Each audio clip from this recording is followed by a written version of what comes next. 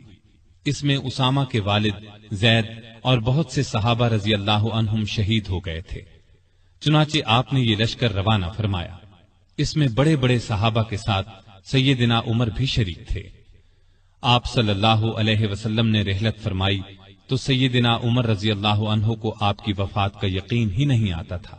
وہ یہ اعلان کر رہے تھے، جو شخص یہ کہے گا کہ رسول اللہ صلی اللہ علیہ وسلم نے وفات پائی ہے، میں اس کی گردن اڑا دوں گا۔ پھر ابو بکر رضی اللہ عنہ کے سمجھانے پر یقین آیا کہ نبی صلی اللہ علیہ وسلم رحلت فرما چکے ہیں۔ آپ صلی اللہ علیہ وسلم کی وفات کے بعد خلافت کے مسئلے پر مسلمانوں میں اختلاف پیدا ہوا تو اس موقع پر سیدنا عمر نے ابو بکر رضی اللہ عنہ کا نام خلافت کے لیے سب کے سامنے رکھا۔ سبھی نے اس سے اتفاق کیا۔ ابو بکر کے بارے میں سیدنا عمر کے یہ الفاظ ہیں: ابو بکر رسول اللہ صلی اللہ علیہ وسلم کے صحابی ہیں، غار کے ساتھی ہیں، یہ تمام مسلمانوں سے زیادہ تمہارے معاملات کے والی ہونے کے حقدار ہیں۔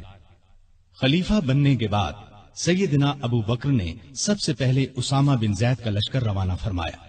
یہ لشکر نبی کریم صلی اللہ علیہ وسلم کی شدید علالت کی وجہ سے مدینہ سے باہر مقام جرف پر ٹھہر گیا تھا اور پھر وفات کی وجہ سے روانہ نہ ہو سکا تھا۔ اس موقع پر سیدنا ابو بکر نے اسامہ بن زید سے کہا کہ سیدنا عمر فاروق رضی اللہ عنہ کو ان کے پاس چھوڑ جائیں، کیونکہ ان کے مشوروں کی ضرورت پڑے گی۔ اسامہ بن زید نے خوشی سے یہ بات منظور کی۔ ابو بکر کی خلافت 2.25 برس رہی۔ تمام عرصے میں سیدنا عمر ان کے خاص مشیر رہے۔ اس دوران میں سیدنا عمر نے سیدنا ابو بکر کو مشورہ دیا کہ قرآن کو ایک جگہ جمع کر دیا جائے۔ انہوں نے یہ مشورہ اس لیے دیا کہ یمامہ کی لڑائی میں قرآن مجید کے حافظ بہت سے صحابہ شہید ہو گئے تھے۔ آخر یہ کام زید بن ثابت، سیدنا عمر اور بہت سے دوسرے صحابہ رضی اللہ عنہم کی مدد سے مکمل ہوا۔ جمادی الاولیٰ 13 ہجری میں سیدنا ابو بکر سخت بیمار ہو گئے۔ بچنے کی امید نہ رہی تو انہوں نے خلافت کے بارے میں چند بڑے بڑے صحابہ سے مشورہ کیا۔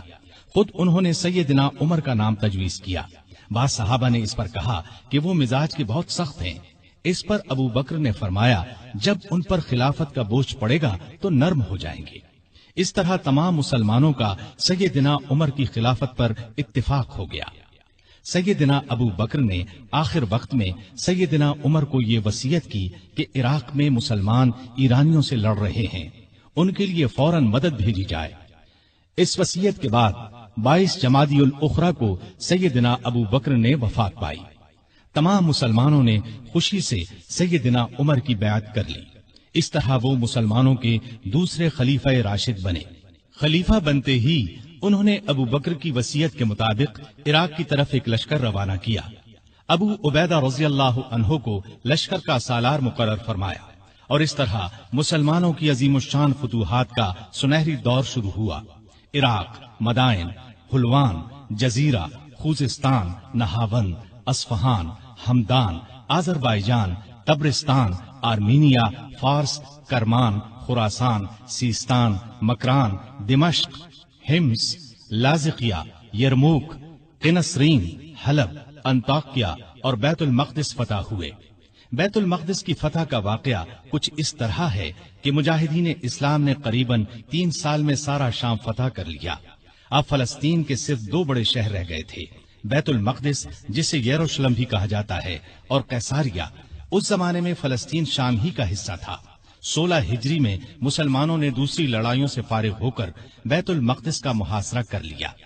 اس شہر میں ابراہیم علیہ السلام، اسحاق علیہ السلام، سلیمان علیہ السلام، عیسیٰ علیہ السلام اور دوسرے نبیوں کی بہت سی یادگاریں ہیں۔ رسول اللہ صلی اللہ علیہ وسلم کی بھی معراج کے سفر میں پہلی منزل یہی تھی۔ مسلمانوں کا پہلا قبلہ بھی یہی تھا۔ نہ صرف یہودی اور عیسائی بلکہ مسلمان بھی اس کی بہت عزت کرتے تھے اور کرتے ہیں۔ مسلمانوں نے جب بیت المقدس کا محاصرہ کیا تو شہر کے باشندوں نے شہر کے دروازے بند کر لیے۔